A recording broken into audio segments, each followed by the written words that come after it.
এক সময়ের নির্যাতিত নিপীড়িত পরাধীন রাষ্ট্র কিভাবে আধুনিক বিশ্বের শাসক হয়ে উঠল, আজ জানবো সেই আমেরিকানদের অজানা গল্প। একটি শান্তি চুক্তি শুধু একটি দেশের ভাগ্য নয়, পুরো বিশ্বের রাজনৈতিক মানচিত্রকেই পাল্টে দিতে পারে। আজ আমরা জানবো সেই ঐতিহাসিক প্যারিস চুক্তি সম্পর্কে, যা আমেরিকার জন্মের গল্পকে পূর্ণতা দিয়েছিল। 1775 সাল শুরু হয় আমেরিকার স্বাধীনতা যুদ্ধ। একদিকে ছিল ব্রিটেন, বিশ্বের সবচেয়ে উপনিবেশবাদী শক্তি, অন্যদিকে ছিল আমেরিকার 13টি উপনিবেশ। আমেরিকানদের পাশে দাঁড়ায় ফ্রান্স, স্পেন ও নেদারল্যান্ডস। প্রায় 8 বছরের রক্তক্ষয়ী যুদ্ধ শেষে দুই পক্ষই ক্লান্ত হয়ে পড়ে। তখনই প্রয়োজন পড়ে শান্তি চুক্তির, আর তার ফলেই আসে প্যারিস শান্তি চুক্তি। 1783 সাল 3 সেপ্টেম্বর ফ্রান্সের রাজধানী প্যারিসে চুক্তি স্বাক্ষরিত হয়। স্থান ছিল হোটেল ডি ইয়র্ক। মার্কিন প্রতিনিধিদের মধ্যে ছিলেন বেঞ্জামিন ফ্রাঙ্কলিন, জন অ্যাডামস ও জন জে। অন্যদিকে ব্রিটেনের হয়ে স্বাক্ষর করেন ডেভিড হার্টলি।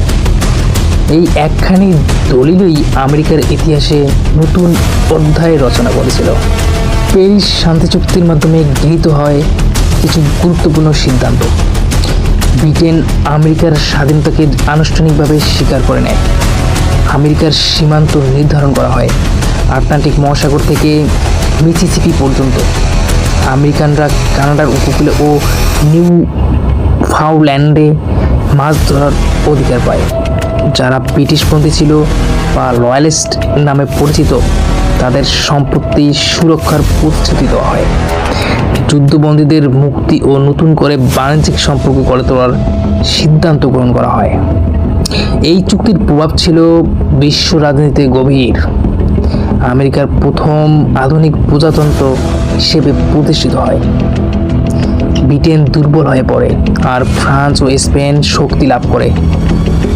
আন্তর্জাতিক কূটনীতিতে এই চুক্তি হয়ে ওঠে এক ঐতিহাসিক মডেল, যা পরবর্তী অনেক শক্তি আলোচনার দৃষ্টান্ত হয়ে দাঁড়ায়। তাহলে দেখা গেল প্যারিস শান্তি চুক্তি শুধু একটি যুদ্ধের সমাপ্তি ঘটায়নি, বরং গড়ে দিয়েছে আধুনিক আমেরিকার ভিত। তাহলে আমি আপনাদের একটি প্রশ্ন করি, যদি এই চুক্তি না হতো, আজকের যুক্তরাষ্ট্র কি আদৌ থাকতো? ইতিহাসের এই অধ্যায় আমাদের শেখায় একটি কলমের দাগ কখনো কখনো তলোয়ারের থেকেও বেশি শক্তিশালী হতে পারে।